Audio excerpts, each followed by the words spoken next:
মা গো মা, কত স্টার করে ডিম পোস্ট করতে হয়?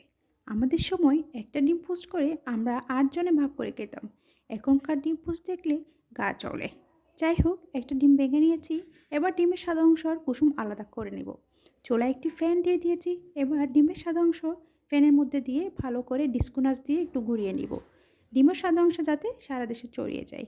এবার চুলার আঁচটা একদম ছোটো করে এর মধ্যে আগে থেকে তুলে রাখা কুসুমটি দিয়ে দিব। এবার সুন্দর করে চারপাশ থেকে ডিম পোস্টটাকে একদম পাঁচ করে ফেলতে হবে। এই কাজটা কিন্তু খুব সাবধানতা অবলম্বন করে করতে হবে, না হলে আবার ছ্যাঁকা খেতে পারেন। আমি কিন্তু একটা ছ্যাঁকা খেয়েছি অলরেডি। এবার সুন্দর করে এভাবে ডিম পোস্টটি পাঁচ করে নিব আর একটি প্লেটে তুলে নিব। আমার ডিম পোস্ট কিন্তু একদম রেডি।